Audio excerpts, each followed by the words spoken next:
오늘 우리에게 주신 하나님의 말씀은 요한계시록 11장 1절에서 19절까지의 말씀입니다. 나는 지팡이와 같은 측량자 하나를 받았는데 그때 이런 말씀이 내게 들려왔습니다. 일어서서 하나님의 성전과 제단을 측량하고 성전에서 예배하는 사람들을 세어라. 그러나 그 성전의 바깥 뜰은 측량하지 말고 내버려둬라. 그것은 이방 사람들에게 내주었기 때문이다. 그들이 그 거룩한 도성을 42달 동안 짓밟을 것이다. 나는 내 두 증인에게 예언하는 능력을 줄 것이다. 그들은 1260일 동안 상복을 입고 예언할 것이다. 그들은 이 세상을 다스리시는 주님 앞에 서 있는 올리브 나무 2그루요 촛대 2개입니다. 그들을 해하려고 하는 사람이 있으면 그들의 입에서 불이 나와서 그 원수들을 삼켜버릴 것입니다. 그들을 해하려고 하는 사람은 누구나 이와 같이 죽음을 당하고 말 것입니다. 그들은 자기들의 예언 활동을 하는 동안에 하늘을 닫아 비가 내리지 못하게 할 수 있는 권세를 갖고 있습니다. 또 물을 피로 변하게 할 수 있는 권세와 그들이 원하는 대로 몇 번이든지 어떤 재앙으로든지 땅을 칠 수 있는 권세를 갖고 있습니다. 그러나 그들이 증언을 마칠 때에 아비소스에서 올라오는 짐승이 그들과 싸워서 이기고 그들을 죽일 것입니다. 그리고 그들의 시체는 그 큰 도시의 넓은 거리에 내버리게 될 것입니다. 그 도시는 영적으로 소돔 또는 이집트라고도 하는데 곧 그들의 주님이 십자가에 달리신 곳입니다. 여러 백성과 종족과 언어와 민족에 속한 사람들이 사흘 반 동안 그 두 예언자의 시체를 볼 것이며 그 시체가 무덤에 안장되는 것을 허락하지 않을 것입니다. 그리고 땅 위에 사는 사람들이 그 시체를 두고 기뻐하고 즐거워하고 서로 선물을 보낼 것입니다. 그것은 이 두 예언자가 땅 위에 사는 사람들을 괴롭혔기 때문입니다. 그러나 사흘 반이 지난 뒤에 하나님에게서 생명의 기운이 나와서 그들 속으로 들어가니 그들이 제 발로 일어섰습니다. 그것을 목격한 사람들은 큰 두려움에 사로잡혔습니다. 그 두 예언자가 하늘로부터 자기들에게로 이리로 올라오너라 하는 큰 소리가 울려오는 것을 듣고 구름을 타고 하늘로 올라가니 그들의 원수들이 그것을 지켜보았습니다. 바로 그때에 큰 지진이 일어나서 그 도시의 10분의 1이 무너졌는데 그 지진으로 사람이 7,000명이나 죽었습니다. 그리고 살아남은 사람은 두려움에 쌓여서 하늘에 계신 하나님께 영광을 돌렸습니다. 둘째 재난은 지나갔습니다. 그러나 이제 셋째 재난이 곧 닥칠 것입니다. 일곱째 천사가 나팔을 불었습니다. 그때에 하늘에서 큰 소리가 났습니다. 세상 나라는 우리 주님의 것이 되고 그리스도의 것이 됐다. 주님께서 영원히 다스리실 것이다. 오늘 이 자리에 오신 모든 성도님들께 우리가 받을 은혜가 있다면 증인으로서 우리가 살게 되면서 하나님의 은혜가 오늘 이 자리에 계신 모든 분들께 충만하기를 먼저 구합니다. 저희가 오늘 요한계시록 11장 말씀을 이렇게 나누게 되겠는데 11장 말씀은 특별하게 마지막 때에 성도가 어떻게 사명을 가지고 살아가야 되는지에 대해서 이야기를 하고 있습니다. 특별히 성도로서 살아가야 되는데 마지막 때가 가까울수록 우리 믿는 사람에게는 그 세상이 이렇게 행복을 더 주기보다는 무엇인가 이렇게 부담이 될 수 있는, 믿음으로 살려고 할 때마다 더 어려운 것들이 와닿는 아주 혼탁한 영적인 세상인 것 같습니다. 그래서 더욱더 오늘 믿는 자로서 우리가 성도님들이 살아가야 될 사명 하나가 있다면 믿음 하나는 잘 지키며 살아야 되겠다 생각합니다. 정말 오늘 이 자리에 계신 성도님들, 오늘 말씀을 듣고 내가 믿음 가운데 분명하게 서게 되는 역사가 있기를 바랍니다. 우리의 믿음이 연약한 것에 대해서 예수님께서도 이야기를 하셨습니다. 예수님께서 인자가 다시 올 때에 세상에 믿음을 보겠느냐라고까지 말씀을 하셨죠. 오늘 2절 말씀에 이렇게 나옵니다. 그들이 그 거룩한 도성을 42달 동안에 짓밟을 것이다. 사단은 우리의 믿음이 없어지도록 끊임없이 공격을 합니다. 시험도 주고 핍박을 줍니다. 그러니 우리가 어떻게 살아야 되겠습니까? 우리가 가진 믿음이 만약에 그냥 알고 있는 지식, 그냥 종교적인 믿음만 가지고 있다면 절대로 시험과 핍박을 이겨낼 수가 없을 겁니다. 우리로 하여금 능히 이길 수 있게 만드는 믿음은 바로 살아있는 믿음, 우리 심령 안에 살아계시고 역사하시고 지금도 이끌어주시는 바로 그 예수님을 경험하고 사는 바로 그 믿음이 있어야 우리가 이겨나갈 수 있는 것이죠. 바로 오늘 본문 말씀에 증인에 대한 그 믿음은 바로 이런 믿음이라 믿습니다. 오늘 말씀을 제가 준비를 하는데 말씀 가운데 제 안에 제일 먼저 든 생각이 있었습니다. 오늘 본문에 보면 두 증인이 나오게 되는데 나는 정말 이 두 주인과 같은 분명한 믿음을 가지고 있는 사람인가? 나는 어떠한 환경에서도 어려움에서도 능히 주님만 바라보고 능히 주님을 확신하며 살 수 있는 그런 사람인가? 저를 돌이켜보게 되었습니다. 우리 중에는 아마 믿음이 다 좋으시겠지만 그럼에도 불구하고 우리의 믿음이 엉뚱한 데 있어서 그만 무너져 있는 분들도 있을 거라 생각이 듭니다. 제가 예전에 2003년도에 티벳 사원에 간 적이 있었습니다. 그런데 거기에 독일인 승려가 있었습니다. 근데 깜짝 놀란 것은 독일인 승려가 그 전에 기독교 선교사였다는 거예요. 저한테는 너무나 큰 충격이었습니다. 어쩌다가 기독교 선교사가 승려가 되었을까? 그 사원 안에 아주 유명한 사람이 되어 있었습니다. 저는 만나보지는 못했지만 그 안에서 많은 사람들이 이렇게 부르는 거예요. 예수가 보낸 평화의 사도다라고 하는 거예요. 종교 화합을 이룬 장본인이라 칭송을 받는 거죠. 너무나 큰 충격을 받았습니다. 그 사람이 아무리 세상 사람들 안에서 평화를 이룬 사도라는 칭송을 받는다 한들 그가 믿고 있던 그 복음의 믿음이 제대로 된 것인가? 절대 그럴 수가 없는 거죠. 안타까운 마음이 들었습니다. 우리에게 복음은 무엇인가? 평화가 복음이 아닌 거예요. 바로 예수 그리스도만이 우리에게 복음 되는 줄 믿습니다. 이 분명한 믿음이 우리에게 있어야 되는 것이죠. 우리가 믿는다 그러면서 우리 뜻대로 믿어가는 것, 믿고 싶은 대로 믿는 것이 우리의 믿음이 아닙니다. 때로는 믿을 수 없는 그것, 그러나 보여지지 않지만 끝까지 붙잡아야 될 바로 살아계신 예수 그리스도, 나를 구원하신 그 주님이 마침내 나를 이끌어 주신다는 이 확신 있는 믿음이 우리를 살릴 줄 믿습니다. 이 믿음이 우리에게 필요한 것이죠. 이 믿음을 사실은 우리가 살아갈 때에 살려고 할 때마다 쉽지 않은 경험이 있습니다. 세상에서 이 믿음, 예수님을 고백하고 예수님을 드러내는 삶을 살면 살수록 내 마음의 고뇌는 더 커져요. 더 불편해집니다. 세상 사람들에게 조롱과 멸시를 받는 때가 얼마나 많은지 몰라요. 기독교인이 인정받고 칭찬받는 때보다는 오히려 역사상 더 조롱받고 멸시받는 때가 훨씬 많았다는 거죠. 과연 왜 이런 일이 일어나는 것일까? 그건 절대로 사람이 만드는 것이 아니라고 오늘 성경은 말해주고 있습니다. 바로 사단이 그렇게 만들어주고 있는 것이겠죠. 오늘 7절 말씀에 나와 있는 것을 읽어보도록 하겠습니다. 그러나 그들이 증언을 마칠 때에 아비소스에서 올라오는 짐승이 그들과 싸워서 이기고 그들을 죽일 것입니다.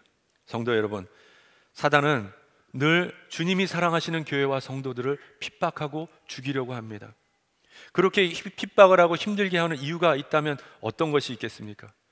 바로 우리 마음 가운데 있는 참 믿음을 뺏어가기 위해서 아니겠습니까? 우리 안에 이 참 믿음을 무너뜨리기 위해서 지금도 영적으로 사단은 끊임없이 우리를 공격하는 것이죠. 세상 가운데서도 증인으로 살아야 되는데 우리 입술로도 생각으로도 마음으로도 증인으로 살 수 없게끔 만드는 것이 사단이 하는 것입니다. 소설 중에 침묵이라고 하는 소설이 있습니다. 그 내용은 17세기에 일본으로 선교하러 간 예수의 선교사 이야기가 소설 가운데 나옵니다. 그 신부의 이름은 주인공인데 로드리고라는 신부입니다. 결국 붙잡혀요. 그리고 일본 관리 앞에 붙잡혀서 그는 이제 고초를 당하는데 엉뚱하게도 아주 핍박받을 고통을 받을 거라 생각했는데 전혀 그런 것이 없었어요. 오히려 일본 관리는 이 로드리고 신부를 핍박하는 것이 아니라 반대로 핍박을 당하는 기독교인들을 계속 보게끔 만드는 겁니다. 그리고 두렵게 만들고 오히려 잘 대해 주어서 집도 주고 필요한 것도 나눠주고 또 결혼할 여인까지 주어서 더 이상 삶 가운데 불편한 것이 하나도 없게끔 그렇게 만들어준 겁니다. 결국 소설 내용이긴 하지만 어떻게 됐는지 아십니까? 이 로드리고 신부는 영적인 힘을 다 잃어버리고 말았습니다. 자신이 예수의 신부라는 것조차도 다 잊어버리고 마지막에 증인으로 살 믿음조차도 잃어버린 것을 그 가운데 발견하게 됐습니다. 소설의 내용이 단지 소설의 내용일까? 저는 곰곰이 이 말씀을, 오늘 말씀을 묵상하면서 우리들 안에 사단이 정말 이렇게 만들고 있구나라는 것을 깨우치게 됐습니다. 얼마나 교묘하게 아주 전략적으로 우리를 영적으로 무너뜨리려고 하는지 사단의 역사인 것이죠. 사단이 우리를 다 무너뜨리려고 할 때 딱 하나만 무너지도록 하는 게 무엇일까? 바로 증인으로만 살지 못하도록 만들면 끝나는 거 아니겠습니까? 성도 여러분, 오늘 우리가 신앙생활하고 믿음생활할 때에 정말 주님 앞에서 무엇이 중요한지를 다 생각하시고 붙잡고 돌아가시는 여러분들 되시기 바랍니다. 8절 말씀에 이렇게 나옵니다. 그리고 그들의 시체는 그 큰 도시의 넓은 거리에 내버리게 될 것입니다. 그 도시는 영적으로 소돔 또는 이집트라고도 하는데 곧 그들의 주님이 십자가에 달리신 곳입니다. 오늘 사단이 이렇게 한다라고 이야기를 하는 겁니다. 우리를 증인으로 만들 수 없게끔 만드는 곳으로 우리를 끌고 간다는 거예요. 그것이 어디입니까? 영적인 소돔과 이집트와 같은 곳이라고 이야기를 하는 겁니다. 소돔 땅은 어떤 곳이었습니까? 롯을 유혹했던 땅, 하나님을 버리게 만들고 온갖 탐욕과 정욕과 죄악을 저지르도록 만들었던 아주 악한 도시였었죠. 이집트는 어떤 곳이었습니까? 하나님의 백성인 이스라엘 백성을 자유를 다 뺏어버리고 고난과 핍박을 주었던 그런 땅이었었습니다. 영적으로 우리의 모든 것을 빼앗아가 버리려고 하는 땅, 과연 그런 땅은 어디 있는 것일까? 저는 이 말씀을 묵상해 보니 그 땅이 다른 곳이 있는 것이 아니라 우리가 사는 땅이라고 깨우치게 되었습니다. 성도 여러분, 성도 여러분이 지금 살고 있는 영적인 소돔과 이집트, 그 땅이 어디 있습니까? 여러분들이 지금 다 살고 있는 곳 아닙니까? 복음을 핍박하고 자유를 억압하고 있는 그 선교지도 아닙니다. 어디 멀리 떨어져 있는 그런 곳도 아니더라고요. 우리가 모두 평범하게 살 수 있는 우리의 삶의 자리가 바로 이런 자리라 것입니다. 이런 삶의 자리에서 우리는 매일 우리 마음 가운데 유혹을 받습니다. 사단의 유혹을 받고 하나님으로부터 떨어지도록 만들게 하고 죄의 노예가 되도록 만드는 사단의 아주 교묘한 유혹과 시험을 받게 되는 것이죠. 그렇다면 성도 여러분, 그런 자리에서 우리 성도 여러분은 어떤 믿음으로 지금 살고 계십니까? 매일의 삶에서 믿음이 그렇게 시험을 당하는 곳에서 우리는 어떤 믿음으로 주님 앞에 나아가야 되겠습니까? 증인으로 사는 삶 외에 다른 어떤 것이 있겠습니까? 예수님을 고백할 수 있고 내 살아계신 주님으로 내가 감격하고 있고 주님으로 내가 모든 것을 만족할 수 있다는 이 증인으로서의 이 기막힌 고백이 없으면 우리는 그런 어떠한 영적인 시험과 환난도 이겨낼 수가 없는 것이죠. 우리가 정말로 주님 앞에 바라봐야 될 것이 있는, 그것을 따르고 있는가? 붙잡아야 될 것을 온전하게 붙잡고 살고 있는가? 아니면 분명히 주님이 말씀하시키라고 했던 그 순종의 길을 나는 따르고 있는가? 매일 힘들 수 있습니다. 조롱하고 핍박받고 또 세상 사람들이 나로 하여금 유혹하는 것 뿌리칠 수 없는 그 자리에서 우리가 많은 것들로 버릴 수는 없지만, 그러나 그 가운데서 주님을 바라보고 이겨내려고 하는 끊임없는 우리의 믿음의 도전이 없으면 우리가 영적으로 절대로 일어설 수가 없는 것이죠. 날마다 우리는 이런 선택 앞에 와 있습니다. 오늘 읽었던 8절 말씀에 그들의 시체, 우리를 무너뜨리려고 하는 사단이 큰 도시 앞으로 끌어내버리는 그런 역사가 오늘도 우리 가운데 일어나고 있다는 겁니다. 그래서 성경은 분명하게 오늘 이야기를 하는 것이 있습니다. 다시 한번 8절 말씀 부분을 읽도록 하겠습니다. 그 도시는 영적으로 소돔 또는 이집트라고도 하는데 곧 그들의 주님이 십자가에 달리신 곳입니다. 우리가 영적으로 우리의 믿음이 시험을 당하는 이 소돔과 이집트 같은 도시가 사실은 우리의 영적인 눈이 바뀌어 보면 하나님과 함께 할 수 있는, 예수님의 길을 걸어갈 수 있는 거룩한 길이라는 것 아십니까? 영적으로 무너지는 그 자리 가운데서 우리가 주님을 바라보고 주님의 십자가를 같이 짊어지는 그 믿음이 있다면 그곳이 거룩한 땅으로 바뀌는 거 아십니까? 오늘 성경의 말씀은 이것에 대해서 분명히 말해주고 있습니다. 마지막 때 가운데 우리를 시험에 만들고 우리를 무너뜨리게 만드는 그 도시가 사실은 영적으로 주님을 더 만날 수 있고 주님과 동행할 수 있는 거룩한 땅이라고 오늘 성경은 말해주고 있는 것입니다. 여러분들, 그런 증인이 되시기 바랍니다. 힘들다고 어렵다고 포기하거나 물러나는 것이 아니라 오히려 그 자리에서 나를 만나 주실 주님을 바라보고 주님이 가신 그 십자가의 길을 걸어가려고 하는 여러분들 되시기 바랍니다. 그러면 그곳이 바로 증인의 길이 될 줄 믿습니다. 주님이 그걸 우리에게 원하시는 거죠. 주님이 우리에게 그 믿음으로 나아가기 원하신다면 우리에게 어떤 믿음을 주시기 원하겠는가? 오늘 등장하는 두 증인이 어떤 사람인지를 분명하게 보시기 바랍니다. 그들은 분명 고난을 받고 죽은 사람들이었습니다. 그리고 그 시체조차 거리에 버려지는 아주 조롱과 멸시를 당했던 사람들이었습니다. 그러나 사실은 그들은 그것이 진짜 모습이 아니었다고 오늘 성경은 이야기를 해줍니다. 이들의 참 증인의 모습은 오히려 세상과 비교할 수 없는 놀라운 권세를 가지고 있다라고 오늘 말씀은 이야기를 합니다. 6절 말씀에 이렇게 나옵니다. 그들은 자기들이 예언 활동을 하는 동안에 하늘을 닫아 비가 내리지 못하게 할 수 있는 권세를 가지고 있습니다. 또 물을 피로 변하게 하는 권세와 그들이 원하는 대로 몇 번이든지 어떤 재앙이든지 땅을 칠 수 있는 권세를 가지고 있습니다. 성도 여러분, 얼마나 놀라운 말씀입니까? 세상에서는 무시당할 수 있고 조롱받고 또 핍박을 받는다고 생각을 했는데 사실은 그가 하늘을 닫을 수 있는 권세가 있고 원하는 것 그대로 땅을 칠 권세가 있는 놀라운 믿음의 사람이었다는 거죠. 우리가 세상의 증인으로 사는 동안 세상 가운데 두려울 수 있습니다. 우리의 믿음을 드러낼 때 주저할 수도 있겠습니다. 우리가 그것 때문에 조롱과 또 멸시를 받는 자리 가운데 들어갈 수도 있겠습니다. 그러나 우리가 영적으로 분명히 알아야 될 것은 주님이 우리에게 주시는 그 권능 때문에 우리는 세상을 호령할 수 있는, 승리할 수 있는 사람이 될 수 있다는 것입니다.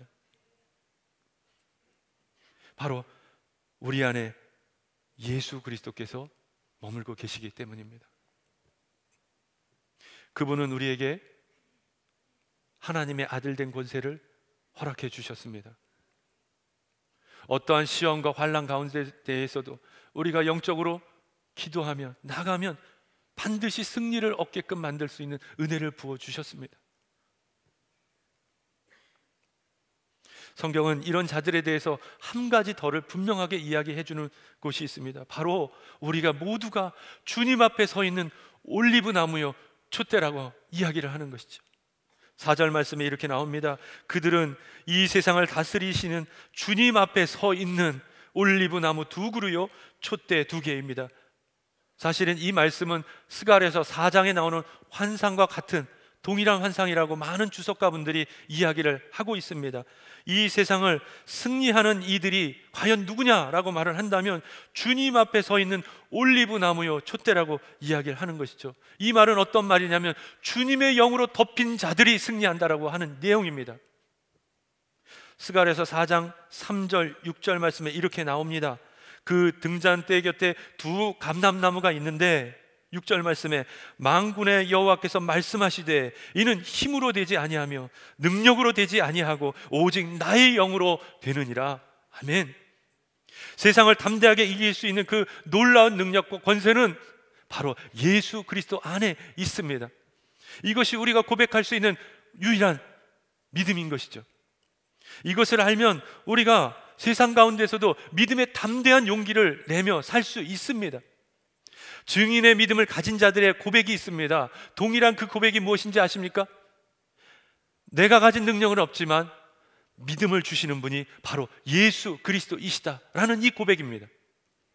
히브리서 12장 2절 말씀에 믿음의 주요 또 온전케 하시는 이인 예수를 바라보자. 우리에게는 증인으로 살 만한 믿음이 없지요. 어떠한 시험과 환난을 이겨낼 만한 능력도 없습니다. 악한 세상, 소돔과 같은 땅, 이집트와 같은 땅에서 우리가 살아가야 된다면 그곳에서 이길 만한 우리 가진 스스로의 믿음은 없지요. 그래서 우리는 주님께 다 맡겨야 됩니다. 성도 여러분, 오늘 이 자리 가운데 우리의 믿음의 고백 가운데 어려움과 시험과 여러 가지 고민이 있다면 오늘 이 시간에 주님께 다 맡기는 여러분들 되시기 바랍니다. 주님이 이루실 것입니다. 내 능력으로 할 수 없으니 오직 주님이 이루어 주시옵소서. 내 능력으로 할 수 없는 것 오직 주님의 은혜로만 가능합니다. 이 고백을 누가 한 줄 아십니까? 바로 바울이 하였습니다. 고린도전서 15장 10절 말씀에 이렇게 나옵니다. 그러나 내가 나된 것은 하나님의 은혜로 된 것이니 내가 모든 사도보다 더 많이 수고하였으나 내가 한 것이 아니요 오직 나와 함께 하신 하나님의 은혜로다. 죄의 유혹과 사단의 공격이 우리 앞에 놓여 있고 우리로 하여금 두렵게 만들지만, 그러나 우리가 믿음 앞에서 우리가 가장 먼저 해야 될 것이 무엇인가? 그것은 우리의 주인 되시고 우리의 구원자 되시고 우리의 치유자 되신 예수님께 바라보고 모든 것을 맡겨야 되는 줄 믿습니다.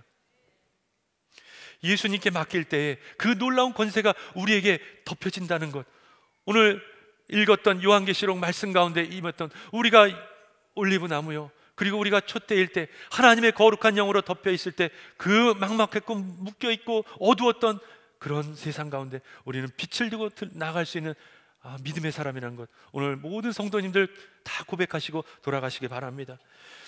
11절 12절 말씀에 이렇게 또 나와 있습니다. 하나님에게서 생명의 기운이 나와서 그들 속으로 들어가니 그들이 제 발로 일어섰습니다. 그 두 예언자가 하늘로부터 자기들에게로 이리로 오너라 하는 큰 소리가 울리는 것을 듣고 구름을 타고 하늘로 올라가니 그들의 원수들이 그것을 지켜보았습니다. 성도 여러분, 얼마나 놀라운 이 말씀입니까? 두 증인은 세상 가운데 핍박과 조롱 가운데 지금 죽었습니다. 그런데 그들을 다시 살리시는 분이 바로 예수 그리스도이시라는 것이죠. 성도 여러분, 우리가 가진 믿음을 지키기 위해서는 지금도 끊임없이 우리는 죽을 수밖에 없죠. 세상에 어떻게 세상 사람들의 그 공격 앞에 우리가 이겨낼 수가 있겠습니까? 날마다 죽는 자리, 우리가 당하는 자리, 조롱과 멸시를 당하는 자리, 그 자리밖에 설 수 없지만, 그러나 오늘 말씀은 그 자리에 있는 그들을 반드시 우리 주 예수 그리스도께서 믿음 가운데 살려주신다고 약속해 주신 말씀 아니겠습니까? 성도 여러분, 이 말씀을 우리가 분명하게 믿고 확신한다면 오늘 모든 삶 가운데 우리의 믿음은 다 달라질 줄 믿습니다. 매번 세상에서 믿음을 지키기 위해 고난당하고 조롱받고 힘없는 자처럼 우리는 살 수밖에 없지만, 그러나 그 자리에서 우리가 우리 주 예수 그리스도를 다시 바라보고 주님을 의지하는 마음으로 맡겨드릴 때 주님의 은혜가 우리 안에 충만하게 이루어지고 그 은혜 가운데 모든 것이 풀리는 역사가 있을 줄 믿습니다. 제게 2년 전에 참 어렵게 하는 상담 한 건이 있었습니다. 그 상담을 하는데 한 지체분이 꼭 밤 12시에 저한테 전화를 하는 겁니다. 그 다음날 새벽 예배를 드려야 되는데 밤 12시에 전화를 하면 약 1시간 정도를 이제 상담을 하게 되는 겁니다. 그런데 상담이 저로 하여금 힘들었던 건 처음 제가 받는 때부터 끝날 때까지 욕만 하는 겁니다. 다른 걸 안 해요, 이분이. 그리고 욕을 하면 참기 힘든 욕을 하는 겁니다. 그리고 어느 때는 제가 전화 받으면은 태도가 좀 불량한 듯 느껴지면 그걸 꼬투리 잡아서 욕을 하고, 전화 늦게 받았다고 욕을 하고, 어느 때는 목사니까 기분 나쁘다고 욕을 하시더라고요. 너무 힘들었습니다. 그냥 그 순간이 너무 회피하고 싶고 죽겠는 거예요. 기도하게 됐습니다. 그 피곤한 몸을 이끌고 다시 새벽자리, 기도의 자리 나가서 주님, 이거 정말 괴로운데 주님, 내 마음에 도저히 이 사람을 사랑할 수가 없습니다. 주님, 어떻게 하면 되겠습니까? 답이 없으세요, 주님이. 저는 도저히 사랑할 수 없습니다, 주님. 이렇게 한동안 제가 기도하다가 어느 날 이렇게 기도를 바꿨습니다. 하나님, 저는 이 사람만큼은 절대 사랑할 수 없겠습니다. 그러나 제가 기도를 바꿔서 그 사람을 통해서 욕이 제발 찬양처럼만 들리게 해주세요. 그리고 그렇게 기도를 했는데 어느 날 정말 찬양처럼 들리게 됐습니다. 전화를 받고 욕을 듣는데 그 욕이 찬양의 운율처럼 들리더라고요. 오르락 내리락. 그래서 제 마음에 평안함도 있었습니다. 네, 감사합니다 주님, 감사합니다 주님, 감사합니다 주님. 그랬던 어느 날에 이 지체가 저한테 처음으로 목사님 그러는 겁니다. 목사님, 저 때문에 많이 힘드셨죠? 감사합니다. 제가 미안합니다. 그리고 이야기를 한 가지를 더 했습니다. 만약에 저한테 그렇게 전화를 걸어서 상담하지 않았으면 자기가 세상에 너무나 많은 불만이 있고 화가 나는데 참을 수가 없어서 뛰쳐나가서 다른 사람도 죽이고 자기도 죽을 수밖에 없었습니다. 그래서 감사합니다. 그리고 끊었어요. 그 뒤는 연락이 안 옵니다. 제가 그때 깨우치게 되었습니다. 증인으로 사는 믿음 반드시 승리를 얻습니다. 성도 여러분, 또 한 가지가 있습니다. 왜 주님은 증인으로 사는 사람을 찾아서 그 일을 하게 할까? 저는 부족한지라 너무나 그것이 고통스러워서 이것을 없애주세요, 주님께 그렇게 구했습니다. 그러나 이 상황 속에서 나중에 깨우치게 된 것은 하나님은 증인된 믿음의 사람을 세워서 고통받고 힘든 그 자리, 영혼이 죽어가는 자리, 세상을 구하는 자리 가운데서 그 사람을 통해서 일을 하신다는 것을 깨우치게 되었습니다. 증인된 믿음 안이 생명을 얻고 주님이 사용하실 수 있는 믿음이 됩니다. 성도 여러분, 믿음으로 그렇게 살아야지 우리가 주님의 일을 알게 되고 주님의 일도 감당하게 되는 능력도 얻게 되고 주님이 쓰시는 도구가 돼서 마침내 주님이 원하시는 죽어가는 영혼들을 살릴 수 있다고 되는 것을 그때 알게 되었습니다. 우리에게는 많은 것들이 불만일 수 있지만, 그러나 우리의 영적인 눈을 다시 돌이켜보면 그 불만스러운 자리가 어떻게 보면 주님께서 부르신 증인으로 살라고 불러주신 아주 거룩한 장소이라는 것도 깨우치게 되는 것이죠. 우리에게는 세상을 이길 힘이 없습니다. 그러나 우리가 증인된 마음으로 서 있다면 상황을 바꾸실 주님을 바라볼 힘은 있는 것이죠. 내게 더 큰 능력은 없지만 주님을 바라보고 더 의지한 힘을 낼 수는 있는 것입니다. 이렇게 증인됨으로 살라고 주님은 말씀해 주시는 것입니다. 저에게는 최근에 또 다른 큰 시험 하나가 찾아왔었습니다. 도저히 제 안에 영적인 연합의 기쁨이 제 안에서 누려질 수 없는 아주 참담한 상황까지 가게 된 일이 있었습니다. 그때 저희 목사님들과 수련회를 이렇게 가졌었는데, 그때 함께 말씀을 나누었던 말씀이 요한복음 17장이었었습니다. 그 말씀을 읽는 동안 제 마음 안에 읽혀지는 한 구절이 있었습니다. 17장 12절 14절 말씀에 내가 그들과 함께 지내는 동안은 아버지께서 내게 주신 아버지의 이름으로 그들을 지키고 보호하였습니다. 그러므로 그들 가운데서는 한 사람도 잃지 않았습니다.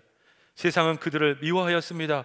그것은 내가 세상에 속하여 있지 않은 것과 같이 그들도 세상에 속하여 있지 않기 때문입니다. 저는 이 말씀을 읽는 동안 제 안에 다시 한번 불같은 믿음이 일어나게 되었습니다. 그렇지, 내가 할 수 없는 것을 주님이 하시기 위해서 나에게 지금 오셨는데 내가 그것을 그만 잊어버리고 있었구나 라는 것을 알게 되었습니다. 어느 순간 내가 증인됨으로 살았다고 했는데도 불구하고 또 주님이 바라보지 못해서 그 불쌍한 나를 다시 한번 주님이 찾아와 주셔서 내 안에 은혜를 베풀어 주시고 나를 세워주고 계시는구나를 그때 깨우치게 되었습니다. 다시 주님을 바라볼 수 있는 힘도 얻게 되고 주님 앞에 용기를 내어 주님 앞에 나아가서 기도할 수 있는 힘도 그때 얻게 되었습니다. 그렇게 얻게 된 믿음으로 다시 한번 주님 앞에 나아갈 때 제 안에 놀라운 변화가 있었던 것은 모든 것들, 답답했던 마음들, 용서하지 못할 것들이 다시 풀어지는 역사가 있고 사랑할 수 있는 용기가 생기는 것을 경험하게 되었습니다.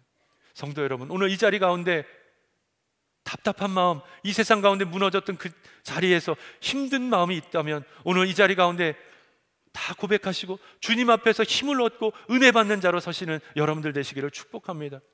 그것이 오늘 받는 우리의 성찬의 자리라고 믿습니다. 우리는 날마다 부족하여서 주님이 나를 보호하시고 지키기 위해서 나를 찾아오셨다는 것을 자주 잊어버립니다.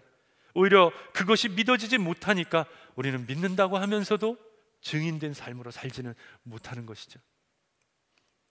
오늘 주님은 그래서 성찬을 통해서 구체적으로 말씀해 주셨습니다. 성찬을 통해서 우리와 함께 주님이 계신다고 분명한 약속을 주셨다 믿습니다. 성찬을 통해서 주님의 살과 피를 오늘 다 같이 나누고 먹을 때 주님과 연합되어 있다는 이보다 확실한 증거가 없듯이 이 증거로 말미암아 다시 믿음 가운데 증인이 되는 놀라운 믿음을 가진 우리 성도님들 한 분 한 분 되시기를 주님의 이름으로 축복합니다. 그리고 이 믿음 가지고 세상을 나갈 때 우리 성도님들도 영적으로 살아나는 역사뿐만이 아니라 여러분들이 가는 발걸음 있는 모든 만나는 영혼들도 주님을 만나고 영이 회복되는 생명으로 일어나는 역사가 있기를 주님의 이름으로 축복합니다. 아멘.